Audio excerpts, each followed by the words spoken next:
Hello, dear students. In the previous lecture, we have considered the topic up to the friction, rolling friction, and I've told you about the advantages and disadvantages of the rolling friction. How to remove the friction due to rolling, how to remove the friction due to movement in ball bearings, okay, because that is undesirable, and what are the advantages? Because of the friction, you can walk, otherwise, you cannot walk. Okay. Now, today our topic is the circular motion.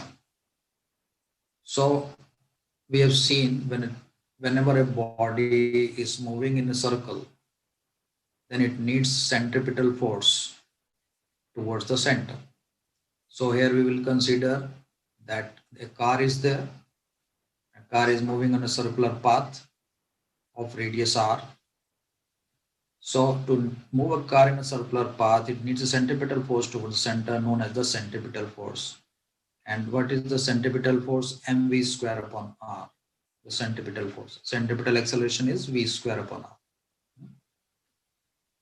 Now let us consider the forces on the body.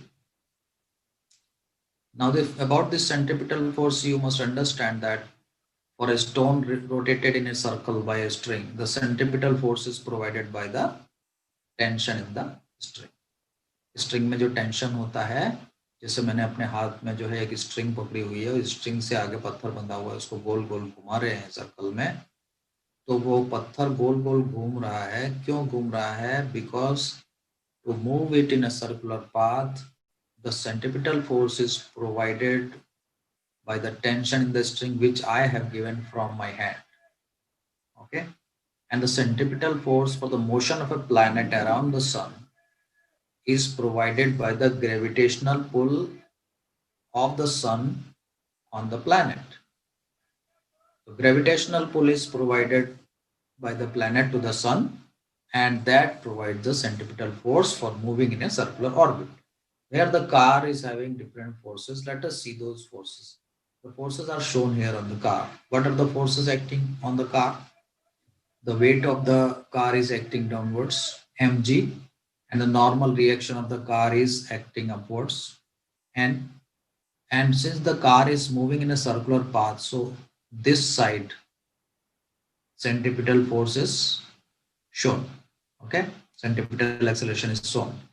So if the car is moving in a circle, it will uh, have a centripetal, it will have a frictional force towards the center. Frictional force will be provided by this centripetal force. The frictional force between the tires of the road, tires of the car and the road, which is shown here, the frictional force. Frictional force is actually opposing the impending motion of car towards this direction. Means towards the sideways movement of the car, moving away from the circle.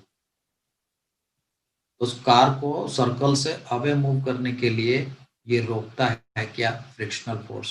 तो ये static frictional force होगा. तो static frictional force जो है कहाँ से मिल रहा है? वो मिल रहा है सेंट्रिपिटल फोर्स. ये सेंट्रिपिटल फोर्स कहाँ से मिल रहा है? ये जो टायर और रोड के बीच में स्टैटिक फ्रिक्शनल फोर्स है वहां से मिल रहा है. ठीक है, इस कॉन्सेप्ट का हम यूज करेंगे. What are the forces? The weight of the car mg, normal reaction and friction as shown in the figure. अब क्या कार ऊपर नीचे जा रही है? वर्टिकल मोशन है कार का वर्टिकल मोशन नहीं है. देयरफॉर वर्टिकल में n और mg एक दूसरे को बैलेंस कर रहे हैं. n minus mg is equal to 0, n is equal to mg. ये इक्वेशन हो गई हमारे पास में. ठीक है, एंड फ्रिक्शनल सेंट्रिपिटल फोर्स जो है, centripetal force mv square upon r, the needed centripetal force mv square upon r should be less than the maximum available static frictional force mu s n. Means maximum available frictional force must be more than the requirement of the centripetal force. Otherwise, the body will sink. So mv square upon r, the centripetal force requirement should be less than the maximum available frictional force mu s n. n is equal to mg. So यहाँ पे mg रख देंगे. तो ये देखो यहाँ mg रख दिया. तो इधर m कैंसिल हो गया, इनइक्वालिटी का साइन है यहाँ पे, तो v square is less than equal to r multiplied here mu S R G. Okay, so what is the maximum possible speed in the circular motion? Maximum speed of the circular motion of the car is v max under root mu s r g. Less than equal to का sign है ना, the velocity must either be less than the under root mu s r g or equal to mu s r g. Velocity cannot be more than under root mu s r g, which is the maximum possible safe speed of the car on a turn of radius r. Is it clear? So this formula is to be remembered. This formula is on a level road, level curved path. लेकिन जब पहाड़ों पे जाते हैं, when we go on the mountains, we see the roads are bent. Okay, so suppose this is a road and this is a mountain. My cursor is showing the mountain. ये mountain ऐसे जाएगा ऊपर तक और इधर नीचे आएगा. तो ये रोड इसके चारों तरफ ऐसे गोल गोल घूमती है माउंटेन के चारों तरफ, और ऐसे ऐसे ऊपर की तरफ चढ़ते जाएंगे या नीचे की तरफ उतरते जाएंगे. तो ये रोड जो होती है वो बैंक होती है. ठीक है, एक्चुअली माउंटेन किधर होगा इस केस में, जिसमें ये बैंकिंग इधर की हुई है, तो क्या उधर होना चाहिए, ये गाड़ी आगे की तरफ जा रही है and mountain is at this side. I will just make the mountain here to make the idea clear. So this is the mountain. Okay, तो ये रोड है, this is the road around the mountain. Okay, and your car is moving on the road. तो ये banking है road की, इस तरीके से बैंकिंग होती है. तो ये इस तरीके से पहाड़ के पीछे जाएगा और ऐसे लौट के इस तरीके से इधर से आएगा. ठीक है, या तो ऊपर जाएगा तो इस तरीके से जाएगा या नीचे भी जा सकता है. इस पहाड़ के अराउंड रोड रहेगी. ठीक है, माउंटेन के अराउंड रोड रहेगी. तो ये जो कार है इसके लिए रोड जो बनाई गई है बैंकिंग की गई. क्यों बैंकिंग की गई है? Since the car is moving on a circular path, जैसे यहाँ पे सर्कुलर पाथ पे मूव कर रही थी, so it needs a centripetal force towards the centre to move in a circular path. Centripetal force will be provided by the friction by the on the between the tires of the vehicle and the road. Friction between the tires of the vehicle and road. इस friction, ये friction यहाँ पे provide करता था centripetal force. यहाँ पे क्या है, यहाँ पे हमें एक component हमें और मिल रहा है इधर साइड में. Let us see carefully इधर और एक्स्ट्रा क्या मिल जाता है जिससे कि हमें और भी ज्यादा सेंट्रिपिटल फोर्स प्रोवाइड हो जाता है और हम जो है और ज्यादा स्पीड से चल सकते हैं, चाहे फ्रिक्शन कम भी हो तब भी. ठीक है, बरसात में भी आप जाते हैं ना पहाड़ पे, फ्रिक्शन कम होता है, लेकिन फिर भी अपने को ये वाला कंपोनेंट जो लेफ्ट साइड में दिखाया है, ये रहा एफ कॉस थीटा, वो N sine theta, sorry N sine theta, एक एक्स्ट्रा कंपोनेंट मिल जाता है apart from the frictional force component. ठीक है, let us see the forces on the car. So here we are seeing that we have chosen the axis like this. ये x axis हो गई और इसके परपेंडिकुलर ये जो है आपकी y एक्सिस है. इस हिसाब से इस कार को देखिए. Let us see this car. The weight mg is acting down. Okay. Now this angle is 90 minus theta. 90 minus theta. Okay. So frictional force is acting on the road, surface of the road. Okay, parallel to the surface of the road. इसका component जो इधर आएगा वो f cos 90 minus theta या f sin theta component इधर आएगा. And one component will be frictional force का, एक कंपोनेंट इधर आ गया, दूसरा कंपोनेंट उसके परपेंडिकुलर डायरेक्शन पे आएगा, मतलब इधर साइड में जाएगा, माइनस एक्स एक्सिस में जाएगा. वो क्या होगा, वो होगा f cos theta, यहाँ पे दिखाया गया है. तो इस कार को एक पॉइंट से यहाँ पे बता दिया गया है. अब आप यहाँ पे कार को देख लीजिए. ठीक है, ये जो है आपका ये थीटा एंगल है, ये कार को देख लीजिए यहाँ पे. तो यहाँ पे देखिए mg and f sin theta are shown here. f sin theta is the component in this direction of the frictional force. यहाँ पे frictional force बताया था, इसका कंपोनेंट इधर, इसका कंपोनेंट है फ्रिक्शनल का, लेफ्ट साइड में क्या हो जाएगा, f cos theta हो जाएगा. ठीक है, अब ये जो रोड है ये कार के ऊपर नॉर्मल रिएक्शन लगाएगी. इस नॉर्मल रिएक्शन के दो कंपोनेंट करेंगे, तो ज्योमेट्री से अगर ये 90 माइनस थीटा है तो ये थीटा होगा, and this will be, this angle will be theta from the geometry. Okay, this angle will be theta from the geometry. क्यों? ये आप यहाँ पे देखिए कि ये 90 माइनस थीटा है. ओके, इसलिए ये एंगल 90 माइनस थीटा होगा, and this angle is 90 degree, and therefore this angle will be theta. तो ये थीटा है तो ये भी थीटा होगा. n का कंपोनेंट इधर, n का कंपोनेंट इधर क्या हो जाएगा, n cos थीटा, और इधर साइड में हो जाएगा n sin थीटा. तो बेसिकली इस ये this car is moving like this, this car is moving like this. So उसका जो सर्कल बनेगा उसका सेंटर समवेयर हेयर होगा, पहाड़ के सेंटर. ठीक है, तो उधर साइड में सेंटर की तरफ दो फोर्स के कंपोनेंट हैं, F cos theta and n sin theta, which are providing the necessary centripetal force for the car to move in a circle. Okay, now let us see the vertical direction. Vertical direction में there is no movement of the car. The y direction में there is no movement of the car. So n cos theta is balancing F sin theta and mg. तो ये दो equations हम ले के इसके लिए हम आर्टिकल सॉल्व करेंगे. तो motion of A car on A bank curved road, all the forces I have shown you. So n cos theta you see is equal to mg plus f sin theta. n cos theta ये है upward component, this is balancing f sin theta and mg. Since there is no vertical movement of the car, car नहीं उछल रही है ना, ये उछल रही है कार नहीं उछल रही है, y डायरेक्शन में नहीं जा रही है. ठीक है, तो n cos theta is equal to f sin theta plus mg. एक इक्वेशन हो गई. दूसरी इक्वेशन क्या हो गई, the requirement of centripetal force mv square upon r is provided by two components of the forces of cos theta plus n sin theta. तो ये हमने यहाँ लिख दी, mv square upon r कहाँ से मिला, f cos theta और n sin theta से मिला. ठीक है, लेकिन f is equal to mu s into n होगा. f क्या होगा, frictional force F is equal to mu S into normal reaction. ये वैल्यू जो है हम एक रिएक्शन एक में रख देंगे और दूसरे में उसका वैल्यू पुट अप करेंगे. Let us see how it is done. इस इक्वेशन में यहाँ पे n cos theta is equal to mg plus f की जगह म्यू एस n रखा तो म्यू एस n ये रख दिया यहाँ पे, देखिए साइन थीटा हो गया. तो n वाला टर्म एक ये भी है और n वाला टर्म एक ये भी है, इन दोनों को एक साइड मिलाएंगे. ठीक है, तो n जो है कॉमन यहाँ पे हो जाएगा cos theta minus mu S sine theta हो जाएगा ना. इधर क्या रहेगा mg, तो n क्या हो जाएगा, n हो जाएगा mg divided by cos theta minus mu S sine theta.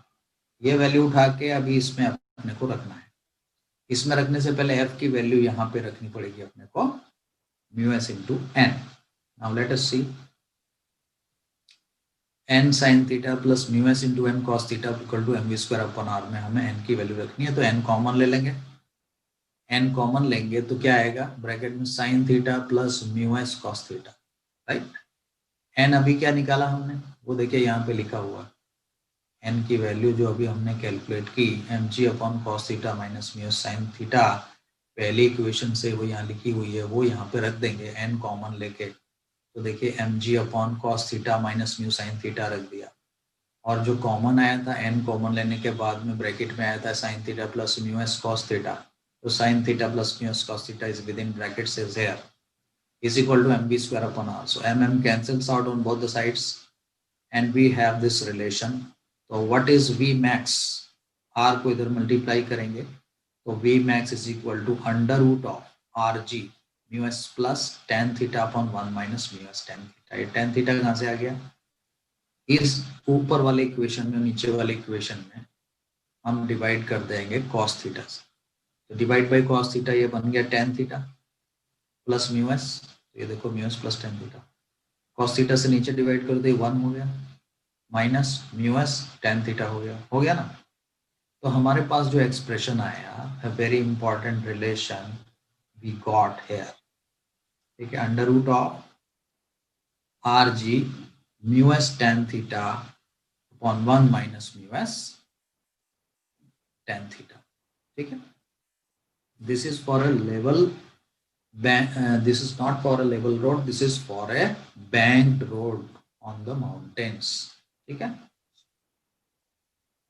Now we see that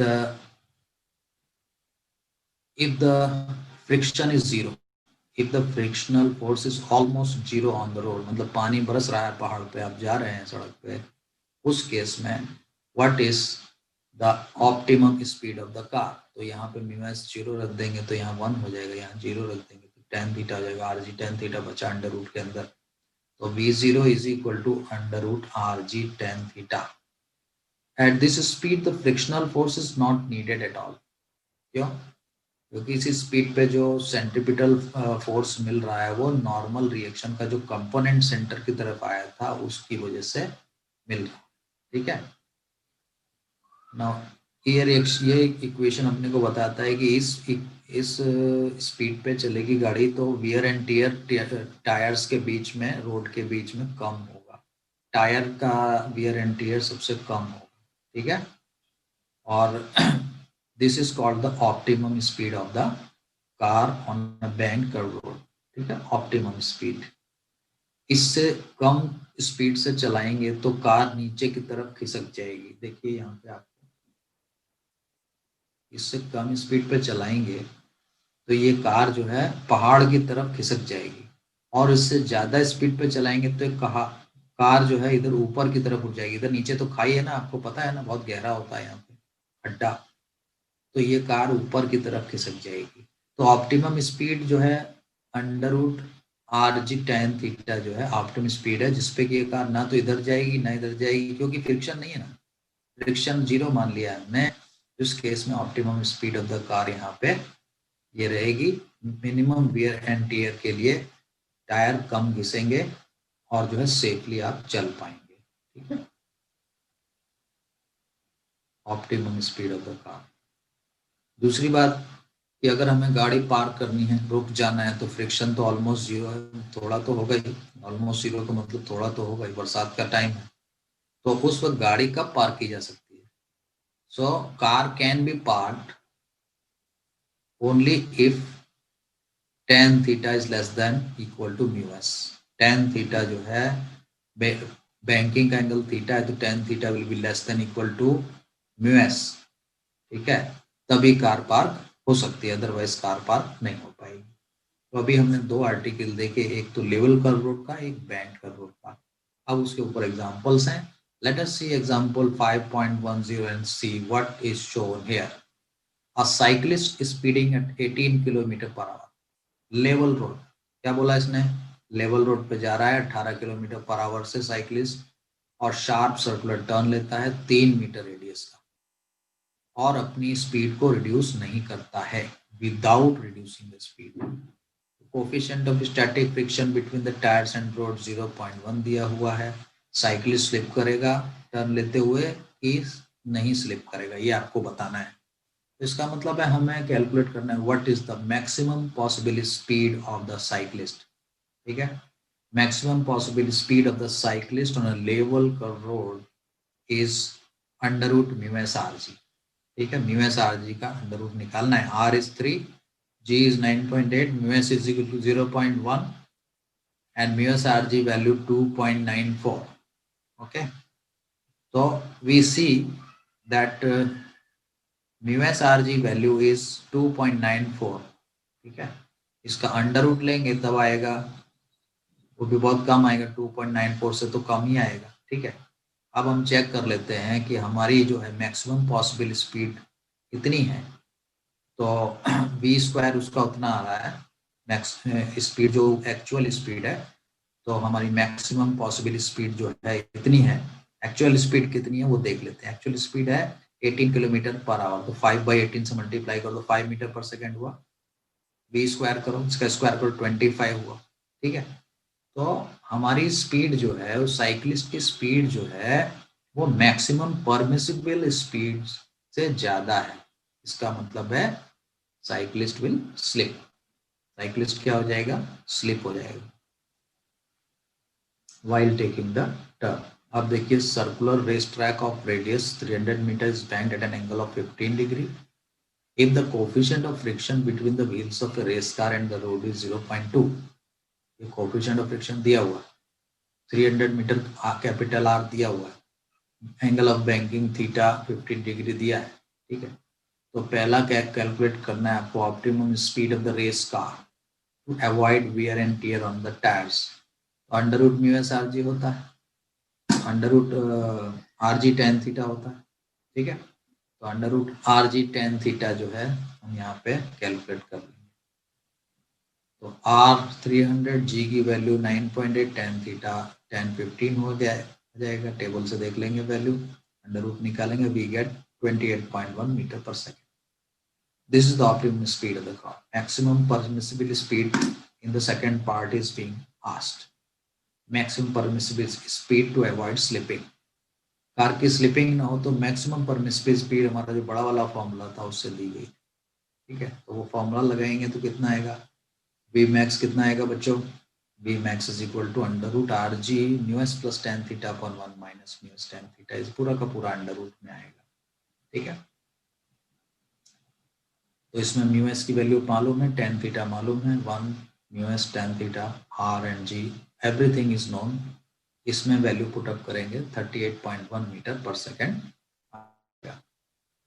और ऑप्टिमम स्पीड कितनी आ रही थी, 28.1 आ रही थी, ठीक है। पानी बरसने लगे, सड़क एकदम गीली हो जाए, फ्रिक्शन लेस हो जाए ऑलमोस्ट, तब उस वक्त इस स्पीड पे चलना चाहिए। सड़क सूखी हुई है, नॉर्मल कंडीशन है, उस टाइम में आपको इतनी स्पीड से मैक्सिमम जा सकते हैं, ठीक है, इससे कम ही रहना चाहिए, ठीक।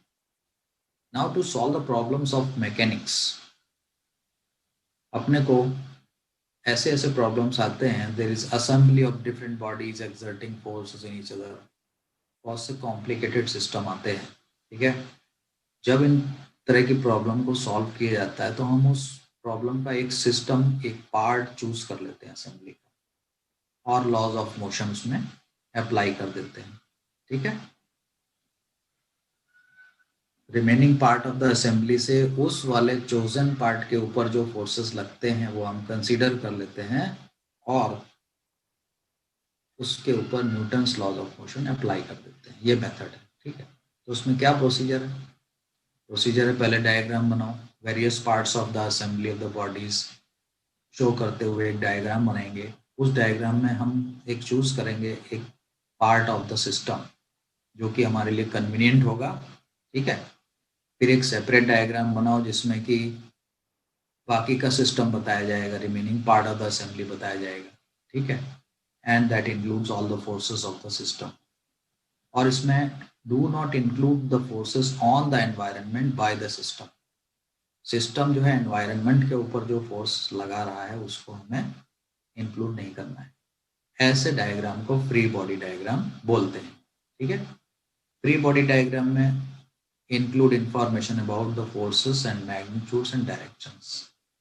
इस बात को हम कैसे समझेंगे, इस बात को समझने के लिए हमारे जो दो एग्जांपल्स दिए हुए हैं यहाँ पे, और साथ के साथ इसमें हमें जरा न्यूटन थर्ड लॉ का भी ख्याल रखना पड़ेगा कि अगर जरूरी हो तो क्या है कि दूसरा सिस्टम चूज करना पड़े, तो ऐसा करने में क्या करना पड़ेगा कि force on A due to B is shown as F, then in the free body diagram of B, the force on B due to A should be shown as minus F, ठीक है।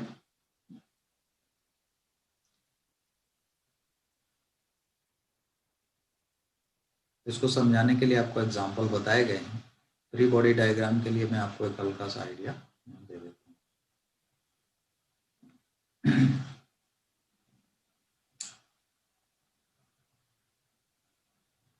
Suppose करिए ये table है, ठीक है, और इसके ऊपर एक ब्लॉक ये रखा है, दूसरा ब्लॉक इससे कनेक्टेड है थ्रेड से, और इससे यहाँ से एक पुली बंधी हुई है, और पुली के यहाँ पे एक वेट लटका हुआ है, ठीक है। तो ये M1 है, ये M2 है, ये M3 है, ठीक है।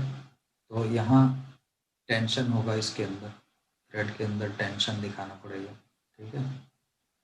ये पूरे थ्रेड में टेंशन T है, ठीक है। लेकिन जब हम इसका फ्री बॉडी डायग्राम बनाएंगे तो कैसे बनाएंगे, इसका FBD of this part of the system, FBD कैसे बनेगा, we will show this block ठीक है।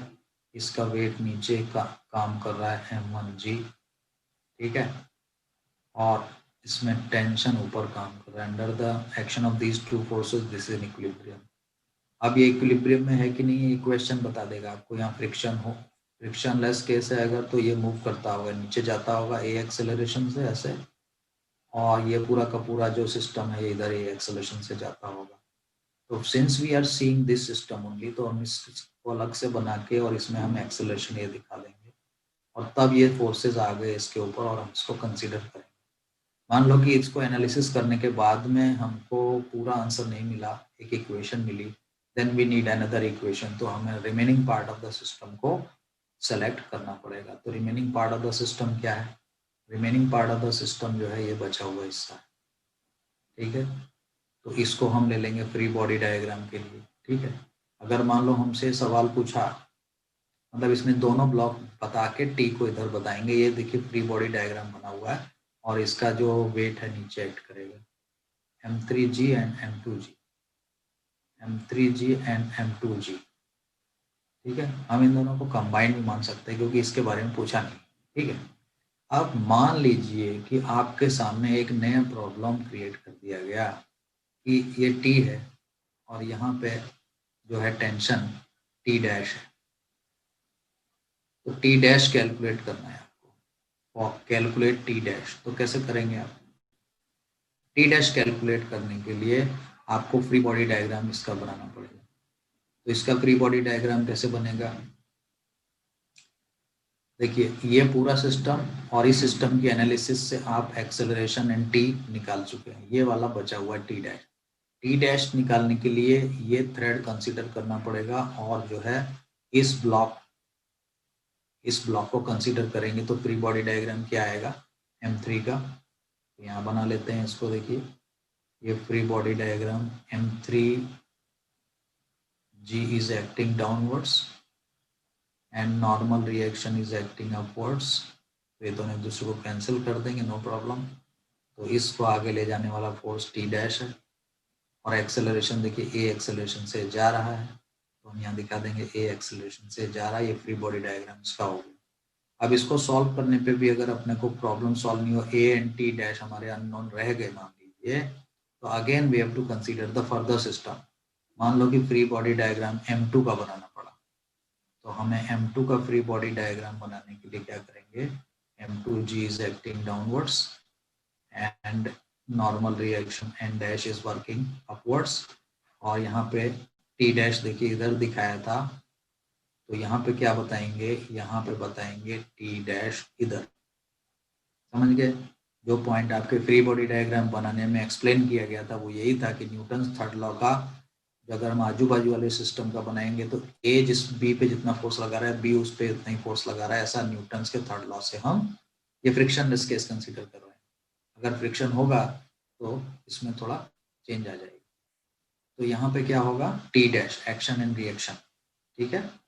एक ही स्ट्रिंग है ना, ये स्ट्रिंग एक ही है, तो इसमें टेंशन तो उतना ही रहेगा। तो टी डैश यहाँ पे दिखाए तो टी डैश यहाँ पे ऐसे दिखाएंगे M2 के ऊपर। अब इसके ऊपर सारे फोर्सेस हो गए, टी डैश लगा हुआ, एक फोर्स रहा टी, ये देखिए नहीं दिखाया था। अब ये बना फ्री बॉडी डायग्राम इस पर, ठीक है। तो इस वाली बॉडी का जो फ्री बॉडी डायग्राम है वो ये बना, इस वाली बॉडी का फ्री बॉडी डायग्राम है ये बना, इस वाले हिस्से का फ्री बॉडी डायग्राम ये बना। All the forces are shown, ठीक है। All the forces must be shown, इसको बोलते हैं फ्री बॉडी डायग्राम, ठीक है। तो इसके लिए आपके यहाँ दो एग्जांपल्स दिए हैं बहुत आसान से। तो इसमें क्या कहता है? Wooden block of mass 2 kg rest on A soft horizontal floor, iron cylinder of mass 25 kg is placed on the top of the block, the floor yields steadily and the block and cylinder goes down with an acceleration of 0.1 meter per second square. What is the action of the block on the floor before and after the floor yields? Before मतलब जब cylinder नहीं रखा था, 2 kg का मास है, तो उसमें action and reaction pair कैसे बनाएंगे? See the question here. ये ब्लॉक रखा हुआ है देखिए, ठीक है।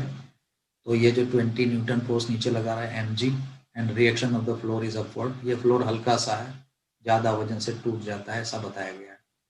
तो इसमें रिएक्शन इज इक्वल टू, ये एक्शन हो गया, इसका एक्शन क्या है 20 न्यूटन डाउनवर्ड्स और इसका रिएक्शन फ्लोर का ऊपर साइड में आ रहा है, तो एक्शन एंड रिएक्शन पेयर हो गया।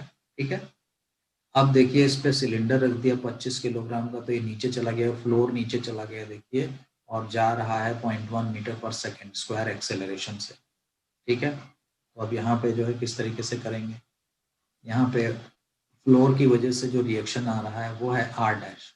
ठीक है, इसका जो वेट है नीचे 270 न्यूटन है, 20 न्यूटन तो इसका है, और इसकी वजह से कितना हो गया, और हो गया 270 न्यूटन हो गया पूरा। ठीक है, तो इक्वेशन कैसे बनेगी, ब्लॉक प्लस सिलेंडर की, system of block and cylinder accelerate downwards with point, system of block and cylinder accelerate downward with 0.1 metre per second square. ठीक है, तो इसमें क्या होगा कि 270 नीचे की तरफ जो फोर्स लग रहा है 270 टोटल दोनों का मास, ब्लॉक प्लस सिलेंडर का जो मास है, इंटू जी, उतना 270 न्यूटन माइनस R डैश, 270 ज़्यादा है इसीलिए तो फ्लो 4 नीचे जा रहा है, ये ब्लॉक पूरा सिस्टम जो है नीचे जा रहा है, 0.1 metre per second square acceleration से नीचे जा रहा है, इसका मतलब है कि ये वाला ज़्यादा होगा, ये वाला कम होगा, यही मैंने आपको बताया था, ज़्यादा माइनस कम, 270 minus R dash is equal to कितना होगा 27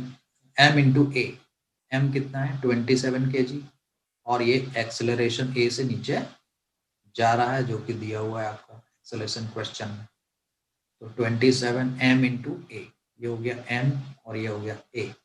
ठीक है, तो ये है आपका टोटल वेट ऑफ बोथ, तो 270 minus R dash is equal to 27 into 0.1 and R dash is how much 267.3। तो ये जो R डैश यहाँ आ रहा है सिस्टम के ऊपर, आप देखिए कितना आ रहा है 267.3 आ रहा है, और जो है ये जो टोटल दोनों वेट हैं उनकी वजह से नीचे की तरफ फोर्स लग रहा है 270 न्यूटन, और आप देख सकते हैं कि ये दोनों बराबर नहीं है, these are not action reaction pairs.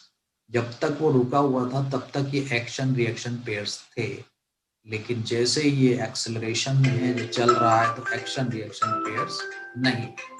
Right, आज हम अपना लेक्चर जो है यहाँ पे फिनिश करते हैं, and in the next lecture we will be continuing with our next new chapter, work, power and energy. Okay, till then, goodbye.